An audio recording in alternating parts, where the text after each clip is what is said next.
How's it going, everyone? My name is Adam and welcome back to Driven Nashville. Sincerely, thank you for checking out my content. Now, we normally do weekly enthusiast-driven car content, but behind me is the brand new Kia EV6. This is a very hard car to get your hands on, so I wanted to throw this on the channel. Now, we have done quite a few EV reviews. Go ahead and check out our EV playlist, which I'll go ahead and mark here. We've done everything from the Porsche Taycan to the Model Y, to the Model S, to the Model X, to the Mach E. Now I'm really excited here to talk about the Kia EV6. I think Kia's got a big hit on their hands here, and I'm gonna go ahead and talk about 10 different things I think you might like and or dislike about this car. So stick around. Take a look at the looks. This is in glacier white. You can see here really cool aggressive white lights that light up at night. These are all 3 lights here. Super cool, gives it a really modern presentation in the evening. I really like the overall look of the design language, how this line starts here and then carries all the way up and has one seamless line going through the entire car. Really good looking. Has a nice little rear spoiler there as well. And then it has these lines here that come down and taper at the back. That looks really good as well. And then I bet you wouldn't even know a couple of the other interior details. Take a look at this. It's kind of 3D printing they've done here. And this is actually where the charge port is. And again, seamlessly integrated, you'd never know it.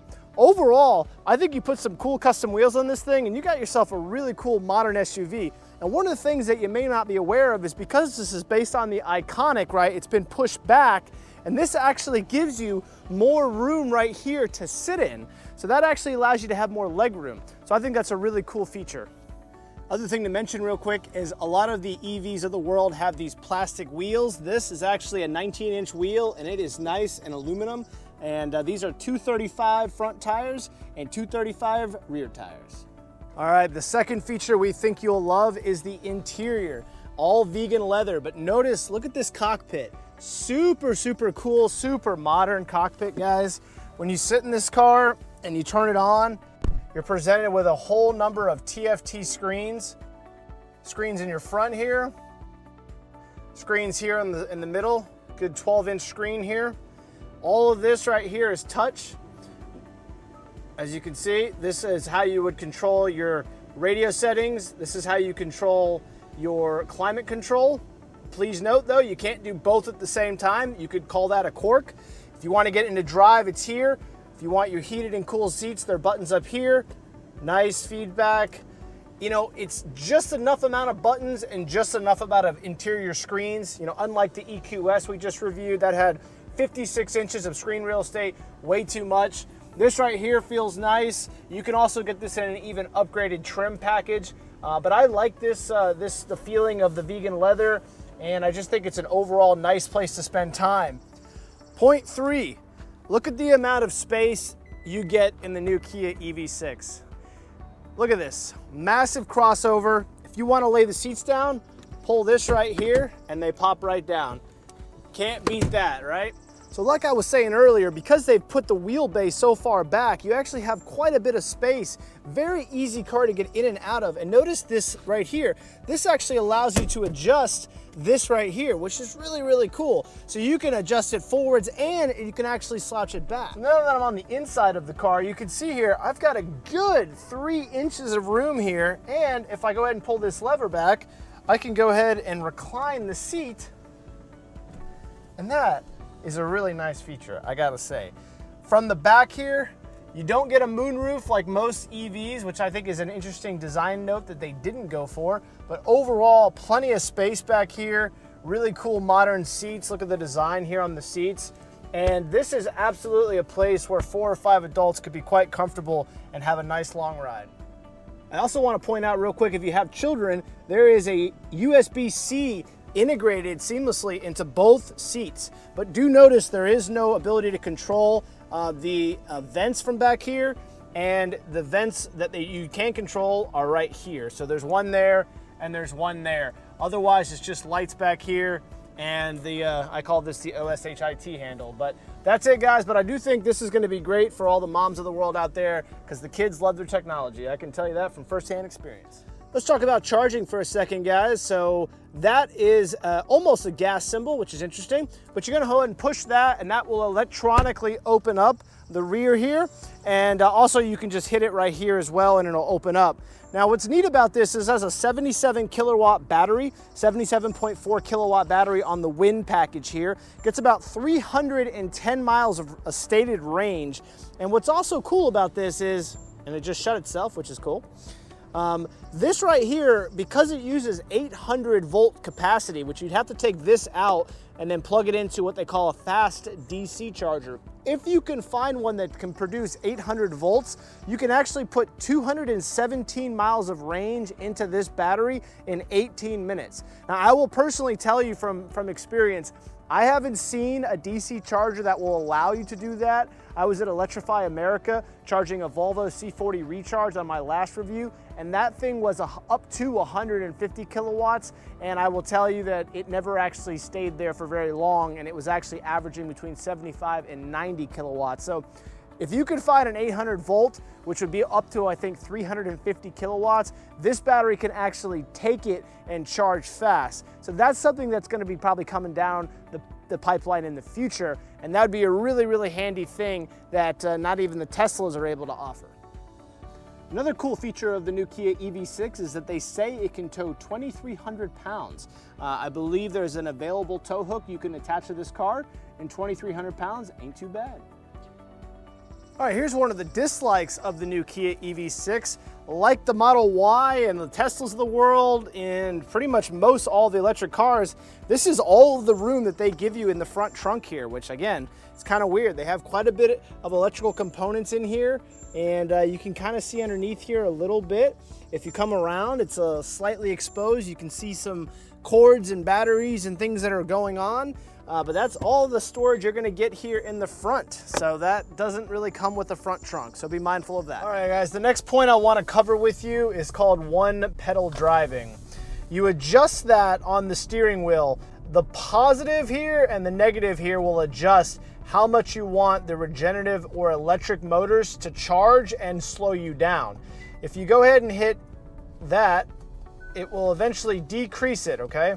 And you can go all the way down, you can see here, to off. So I'm at 0 right now, which means the car will completely coast better than any electric internal combustion engine car you have. You take your foot off of it, it will not slow down. It will just keep it at 44 miles an hour based on the terrain. So it coasts better than any car. So once you get it up to speed, you literally can just chill. But that does mean you're gonna have to use the brake. So most likely, if you're like me and you like driving the Teslas with the regenerative mode, you wanna go ahead and turn this all the way up to level 4, and you can see here it says max. This, if you go ahead and give it the beans and then let off, it slows you down pretty aggressively. And that's gonna not only help your range, but it's also gonna just allow you to have your brakes last a lot longer. And once you get used to one pedal driving, it's really, really difficult to go back. All right, the next thing I wanna demonstrate is lane keeping technology. In order to activate that, and this is a really, really nice feature to give you a lot of different, let's just be honest, energy back on your long drives, is you hit that button right there and you can see the green comes up here. From there, you just basically can put it in cruise control, or you could actually just drive and control the accelerator and it'll go ahead and steer for you. It works pretty darn well. And I've been using it on and off today, and I gotta say, it'll work on the highways, it'll also work on side streets. So it's never gonna give you FSD, full self-driving, like Tesla's working on, but I gotta say, if you're on the highway, you're on a nice highway back road, it'll work. And I think it'll definitely take a lot of the stress off of your longer trips. All right, let's take a minute to talk about the driving experience. So you have 3 different modes. You have Eco, which quiets the car down. Normal, which when you put your foot into the accelerator, actually has more of an audible sound. And then you also have Sport mode, which really changes the dynamics of the steering and the pedal. Between Eco and Sport is quite a bit of a different pedal feeling. This makes the car feel tremendously more peppy, let me tell you. And I want to say the brakes on this car are actually surprisingly good. Most of the electric cars that I've personally reviewed, they have like really squishy brakes and whatnot, and this thing actually feels pretty darn good. You know, it doesn't feel bad when you push on them, which is just nice. You know, some of these electric cars have regenerative brakes and they just tend to suck. They feel squishy. I'll give you an example, the EQS 580, if you want to check out my review on that, that thing just did not have good brakes. It just didn't feel good at all. This thing though feels really good to drive. I mean, you can see here, it's not a sports car, but you could have a good time in this car. We're bopping around some back roads here, the one pedal driving. It's just, once you get used to it, you really can lean on it, and it'll make driving quite a bit easier in some of these performance and some of these turns. But overall, it's a fun car to drive. You know, all electric cars they have that instant torque, instant performance, instant speed. And you know, this car is no different. It feels good. The best part about an electric car is the stoplight to stoplight performance is hard to beat. Let me give you an example of that. If you're at a stoplight and you want to go fast,